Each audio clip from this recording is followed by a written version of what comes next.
Сайн байна уу? Та бүхэнд энэ өдрийн мэндийг хүргэе.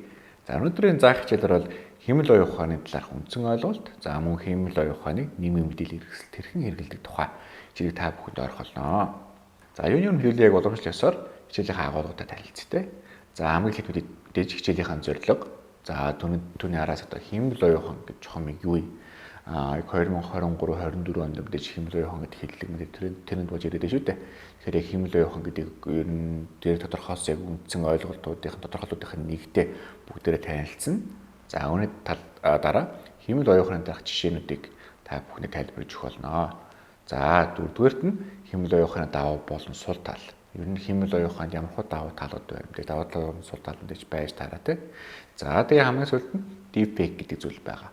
За ер нь бол хичээлийнхэн төгсгөл бүгдээрээ deepfake гэдэг зүйлийг дэлгэрэнгүй ойлгоод ирэх болно. За хичээлийнхэн зорилготой бүгдээрээ танилцъя тий. За ер нь бол яг өмнөх хичээлдээ ер нь бол адилхан хэмэл оюун ухаан гэж яг чухам юу юм? За тэг хэмэл оюун ухаан яг энэ хилэмдээлийн салбартай хэрхэн шалбагдж байгаа. Түүнчлэн хилэмдээлийн суурь боосолтыг хэмэл оюун ухаан ямар хөө өрнөлөөтэй байгаа талаарх энийг үндсэн ойлголтуудыг таантай өгөх хичээх болно. За хэмэл оюун ухаан. Ер нь хэмэл оюун ухааны талаарх үндсэн маш олон тодорхойлолтууд юм уу? Юм хүзүүсэлтүүл зоолон байдаг. За эндээс яг нэг нь аваад үзэх юм бол яг бодит оюун ухааныг хэмлэр үүсгэхийн тулд бий болсон технологи болон компьютерийн салбарын шинжилгээ ухааныг ер нь нийтэд нэм хэмэл оюун ухаан гэж нэрж болох талаар ийм нэг тодорхойлолт байгаад байна. За хэмэл оюун ухааг төдийлөн биднээс яг та бүхэн анх сонсохдоо хол байгаа юм шиг байгаа боловч ер нь бидний амьдралд одоо орж ирээд хэдийгээр бараг 10 жил орчим бол өнгөрүүлээд байгаа. За түүнээс эхлээд яг одоо яг модонд орж байгаа зүйл юу вэ? GPT гэдэг зүйл байгаад байгаа. Энэ маань ерөнхийдөө яг хэмэл оюун ухаанаар яг хүмүүсийн хүссэн одоо нэг альва нэг хайлтандад хариу өгөх ийм л ерөнхийдөө системийн одоо юм компани байгаа ChatGPT гэдэг. Яг энэ яг өөрийнх нь нэрлсэн ийм веб хайлтын хэсгийг энэ бол хамгийн одоо сүүлд 2023-24 онд их модонд ороод байгаа тийм. Энэ маань ерөнхийдөө ямар хөө зүйлийг энийг хэрэг тайлбарлах юм бол энэ бол Google-тэй маш төстэй. Гэхдээ Google-ыг бодох юм бол илүү дэлгэрэнгүй олон талаас нь маш энгийн үгээр ийм тайлбар өгж байгаа ийм хэмэл оюун ухааны ChatGPT гэж нэрлэдэг байгаа.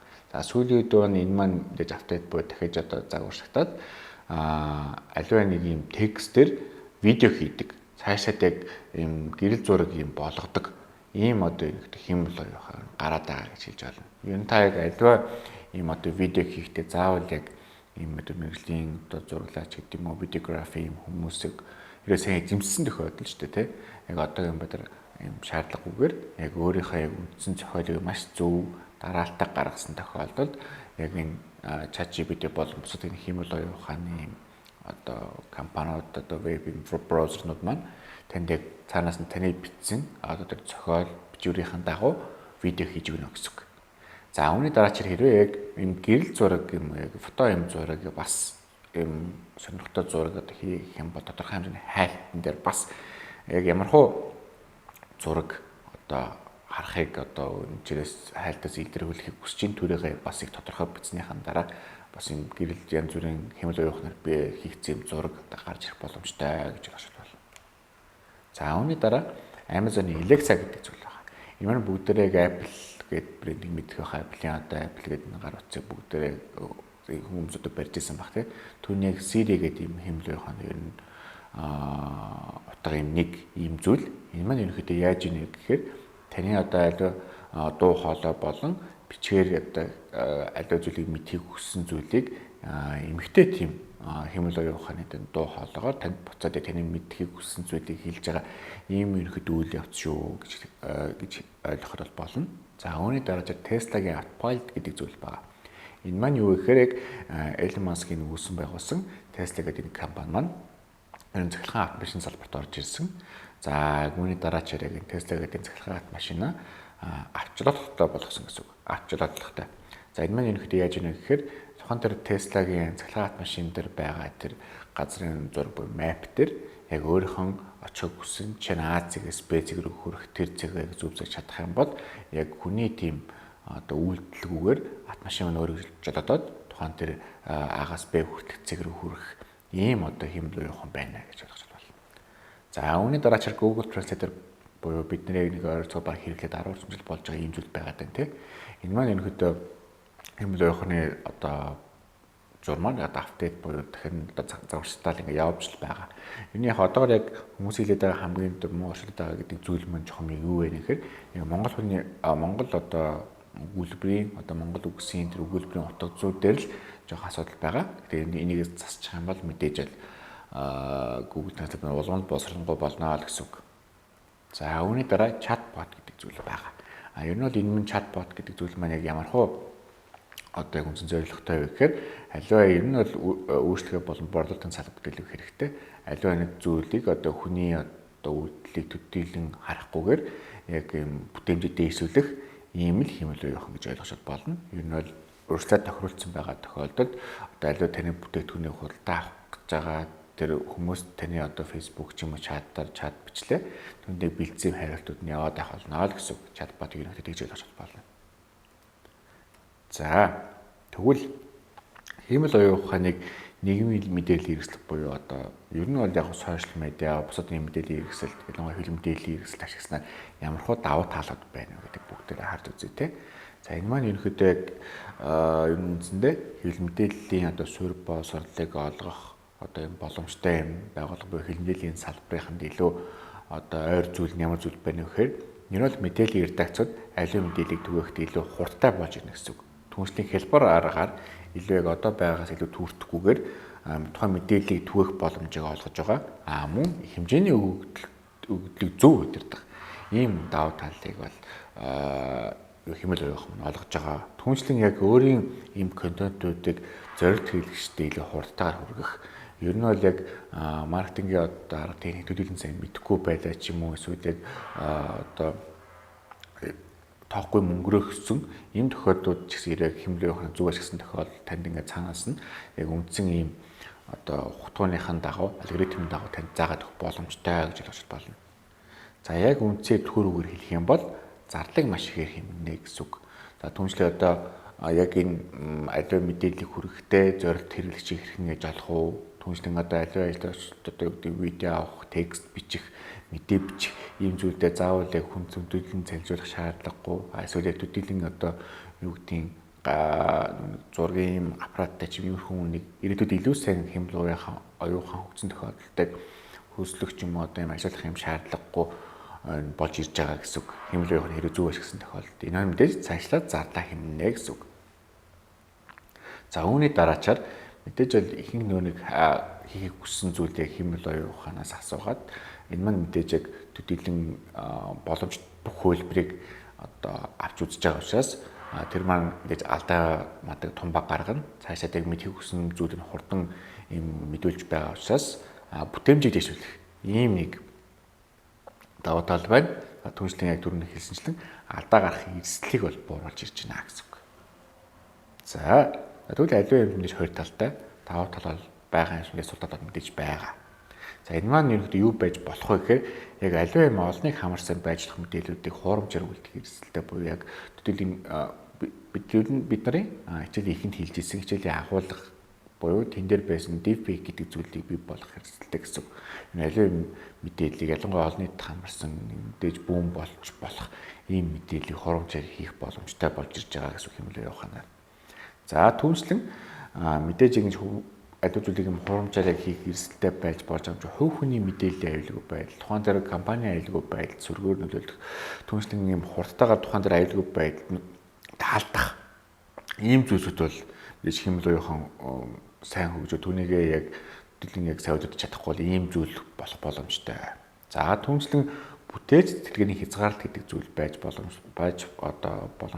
боломжтой шүү гэсэн ийм одоо эрдэмтдийн бол инженеруудын ийм одоо санаа зовнилт байгаад байгаа. Энэ маань юу гэхээр аливаа нөгөө нэг хийх ажлуудаа brainstorm эсвэл яг хурал хийж энийхээ санаа бодлыг одоо солилцох ийм зүйлс маань цаашаа яг хоорондоо харилцах юм харилцаа маань одоо багасхыг арилгахыг гэсэн ийм зүйлс мэдээж одоо айц бол байгаа. За үүний дараа яг туушрал гэдэг зүйл буюу яг хэмэл оюун ухаан л яг энэ хэлсэн чинь үнэн байх юм үнэн байж дээ гэсэн иймэрхүү туушрал бас байж болно. Энэ маань юу гэхээр аливаа нэг ийм мэдээллүүдийг одоо маш олон мэдээллүүдийн нэгдэл ерөнхийдөө энэ хэмжээ ухаан дээр явагдаад байгаа шүү. Тэгэхээр яг төдийлийг энэ зүйлсийг одоо юу гэдэг юм буруу мэдээллүүдийг ч гэсэн нийгмийн одоо хэмжээ ухаанд одоо орцсон энгийн нэрлэгэнд орцсон байх боломжтой. Тиймээс энийг яг бүрэн дүүрэн яг 100% бас үнэн гэдээ бас хэцүү болж байгаа учраас ийм туушаал бас бий болох боломжтой. Ийм бас нэг зөвнөл мэрэгчлэлд бол байгаад байгаа. За түүнчлэн хэмжээ оюун ухааныг зас сурталчилгааны зорилгоор ямар хөө байдлаар одоо ашигладаг вэ те цаашаа яг зас сурталчилгаа гэж байгаа болооч бидний үзэж байгаа контент за тэгээ мэдээлэл ийм одоо бусад ийм видео фото зураг гэдэг иймэрхүү зүйлсүүдийг ерөнхийдөө хэмжээ оюун ухаан яаж бидэнд одоо харагдуулад байна вэ? Ялангуяа бид нэр монголчуудын хувьд сошиал медиа дээр фэйсбүүкийг маш одоо урт хугацаар хэрэгжилж байгаа. Тэгэхээр фэйсбүүкт байж байгаа тэр мэдээллүүдийг тухайн тэр фэйсбүүк алгоритм нь бидэнд ямар хөө байдлаар харагдуулж байна гэдгийг одоо энгийн үгээр тайлбарлах гэж оруулаа л да. За энэ маань ерөнхийдөө хэмжээ оюун ухаан хэрэглэгчдийн нас хөвс, түүнчлэн бэлгийн чиг баримжаа, за нийгмийн аль давхрад хамаарах хувийн сонирхол зэргийг мэдэж аваад нэг өсөндөө тухайн төр зүйлийг одоо хэмжээ оюун хаагуур алгоритмд оруулаад гэсэн үг шүү дээ. Тухайн хүн тохирсон сурталчилгааг нь автоматар хүрэх боломжийг яг энэ одоо слайднаар заас сурталчилгаа бүтээгч ойлгож байна гэж байгаа. Ер нь яг цаашаад яг Facebook алгоритм нь иймэрхүү байдлаар ажиллаж байна л гэсэн үг. Та одоо энэ бол Facebook ер нь хайлт хийгээд дүүдэг чи эрүүл мэнд боловсрол дуу өгч юм гэж хайл хийх юм бол хамгийн сүүлд хийсэн нь дуу өгч юм эрүүл мэнд зүйл ингээд байн татвартай гаад байна гэсэн үг. Тэгэхээр эсвэл яг таны одоо Facebook одоо хэрэгжилж байгаа таны өөрийн Facebook ч юм уу таны ойрын дотны хүмүүс Facebook дээр ингээд хар бараа ингээд мэдээллүүдтэй PR-ууд ингээд яваад байх юм бол юунийг тиймэрхүү байдлаар хайлт хийсэн байна гэсэн үг. Тийм ч нөө тэр талаар хайлт хийсэн ч юм уу энэ тэр бичлэгийг удаан хугацаагаар үздэг. Юуныг өөрөө таны одоо хайлтан дээр Facebook дээр гарч иж байгаа тэр бичлэгүүдтэй та ямар нэгэн байдлаар реакц үзүүлсэн байна, лайк хийсэн байна, комент бичсэн байна. Тэгээ бусдаа хуваалц шеэр хийсэн байна. Тийм учраас яг таны Facebook бол Instagram бусад нийгмийн сүлжээний платформуд дээр тэр мэдээлэлүүд нь гарч ирж байгаа гэсэн үг. За энэс та бүхэнд ингэж ярихын тулд яг ер нь л яг өөрийнхөө хувийн мэдээлэл за түнчлэн яг юм веб орчинд хуулмар буюу cookies болон бусад юм датануудаа маш цэвэрлээд түнчлэн яг юм search дээр яг өөрийн одоо шинээр үзэх гэж одоо зорж байгаа тэр мэдээлэлд оруулах юм бол яг энэ таны одоо Facebook-ийн news feed бол Instagram-ийн news feed за Twitter-ээр гарч үзүүл чинь өөрсдөж шинжлэхэж ирнэ гэсэн үг. Тэгмээс одоо энийг яг одоо үзэж байгаа мэдээ зөвлөсөн ч юм уу таагүй санагдаж байгаа эдгээр харгууд юм хэрэгжилж болно шүү. За түрүүний хичээлээс одоо агуулгаас яриагаа эхэлсэн deepfake гэдэг зүйлээ одоо бүгдээр орё. За энэ маань ерөнхийдөө юу гэсэн үг вэ гэхээр камерт битсэн одоо нэг аливаа юм дүрсийг анализ хийхин оронд нөөр дүрсийг оруулж хүү юм үйл явцыг хэлж байгаа. Инженеэр бол шүү дээ, тэ. Энэ нь тухайн дээр нийгмийн сүлжээ болон бусад одоо мэдээллийн хэлмдээлийн хэрэгслүүд одоо хүргэх юм замуудаар одоо олон нийт чиглэсэн юм хүмүүсийг одоо дагаан дуурайх ч гэдэг ч юм уу те ер нь бол олныг одоо хамарсан юм алдартай юм хүмүүсийг одоо хурамчаар одоо царай дүрсэнд өөрчлөх ийм үйл явцыг л юм deepfake нэрлэдэг байгаа. За ер нь бол энэ deepfake-ийн талаар яг видеог ямарчсан үзье те. Энэ Bloomberg-ээс авсан видео байгаа. Jordan Peele created this fake video of President Obama to demonstrate how easy it is to put words in someone else's mouth. Moving forward, we need to be more vigilant with what we trust from the internet. Not everyone bought it, but the technology behind such frauds is rapidly improving, even as worries increase about their potential for harm. This is your Bloomberg Quick Take on deepfakes. Deepfakes, or realistic-looking fake videos and audio, gained popularity as a means of adding famous actresses into porn scenes. Despite bans on major websites, they remain easy to make and find. They're named for the deep learning artificial intelligence algorithms that make them possible. Input real audio or video of a specific person, the more the better, and the software tries to recognize patterns in speech and movement. Introduce a new element like someone else's face or voice, and a deepfake is born. It's actually extremely easy to make one of these things. There were just some supposed, breakthroughs from academic researchers who worked with this particular kind of machine learning in the past few weeks, which would drastically reduce the amount of video you need actually to create one of these. Programs like FakeApp, the most popular and widely available for making deep fakes, need dozens of hours of human assistance to create a video that looks like this rather than this. In August, researchers at Carnegie Mellon revealed software that accurately rendered not just facial features, but changing weather patterns and flowers in bloom. This advance is not yet available to the public. But with increasing capability comes increasing concern. You know, this is kind of fake news on steroids potentially.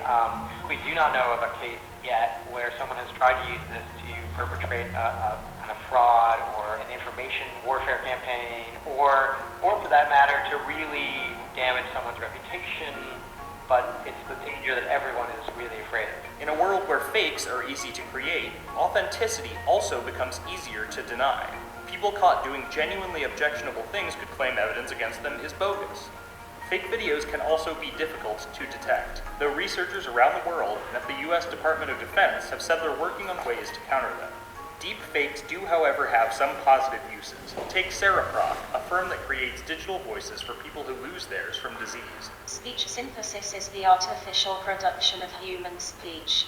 There are also applications that could be considered either good or bad, like the many, many deepfakes that exist solely to turn as many movies as possible into Nicolas Cage movies. Oh, hi, Mark. За иргэд үнэн нэг юм видео байгаа. За энэ видеогийн хамгийн гол зорилго нь чухам юу вэ гэхээр таад аливаа мэдээллийг харахтаа ялангуяа олонний танил хүн таны одоо дагаад юм уу эрдэм бишрэгтэй юм хүн маань болгоомжгүй мэдээлж юм уу тэ олон төрхөрсөн мэдээлэл хийсэн байна гэж бодъё. Гэтэл яг тухайн төрөйг хийсэн үгүй гэдэг дахин шалхан маш сайн шалган нэгтлаарай л гэж байгаа. Энэ л үндсэндээ танд дагаж одоо бүгдийн яг юм шүтдэг ийм хүн маань аливаа мэдээлэл хийх хүн мөн үү биш үү гэдэг та мэдээ сайн мэдж байгаа шүү дээ. Тийм мэдээлэл хийсэнд нь та их гайхаж байгаа. Тиймээс яг та олон тоон их сурвалжаас сөрөө боож үүдэг өөртөө нь харьцаа та яг ийм олон төрхсөн мэдээлэл хийсэн үгүй юмсан тодруулаад тэрнийхэн дараа нэг бусадтай юм хуваалцах юм уу, ойртын хүмүүсэндээ хэлэх юм уу. Иймэрхүү зүйлс одоо иймэрхүү зүйлсийг хийгээрэй гэж хэлж байгаа. Энэ маань ер нь цаашаа их мэдээлэл ийм суурь боосрол буюу аливаа мэдээлэлд ийм шүүлтүртэй хандаарай гэдэг хамгийн үндсэн гол санааг энэ хичээлээр хэлхийг бол оролдож байгаа гэж ойлгож байна. За тэгээд энэ deepfake маань үндсэндээ яг одоогийн байдлаар яг бүрэн ийм төгс хэлбэрт очиаг байгаа. Ийм хэмхүү алдаа бол гарч байгаа. Та бүхий дэлгэснээр харж байгаа бах те. Яг энэ тухны өршлөөс нүдний ухрахаа ч юм уу энэ уруулан дээр иймэрхүү алдаанд бол яг оригинал болон deepfake keys гэсэн юм хоёр ялгаараас л харагдаж байгаа бах те. Тэгэхээр энэ маань ингээд цаг хугацаа явахын хэрэгэмж улам төгөлдөрч ирэх бах. Тийм учраас та ингээд аливаа мэдээлэл ер нь шүүлтүүртэй хандаад яг энэ хүн хэлсэн үү эсвэл яг юм хийсэн үү эсвэл ийм видео гарснаа гэдгийг бодит болон бодит биш нь маш сайн ялгаарай гэсэн ийм яг үндсэн мессеж өгөхийг бол оролдож байгаа шүү. За мэдээж яг энэ эргэлзээтэй юм видео гарсан тохиолдолд шалгах боломжтой нэгцээр байгаа. Энэ нь мэдээж Google дээр deepfake detector юм уу? Эсвэл яг юм браузер өөрийнхөө хайлтын юм системүүд дээр deepfake гэж бичээд мэдээлэлтэй хайгаад за мэдээж www.example.com гэдэг дээр нь яг энэ видеоныхоо линкийг оруулаад сканер дээр дарах юм. Ингээд үүнийхэн дараа энэ яг юм хурамжаар хийсэн видео байна. Энийг original видео нэг гэдэг нь гарч ирнэ. За тэгээд яг ер нь бол ингэж гарч сайхан дараа за окей. Ер нь бол энэ бол одоо үгүй хурамч видео байна. Энэ бол мэдээж үнэн видео байна гэдэг юм нэгтлэх юм боломжтой болж ирж байгаа шүү. За тэгээд өнөөдрийн хичээлдээ хамт байсан та бүхэндээ баярлалаа. Дараагийн хичээлээр дахин уулзлаа. Түр баяртай.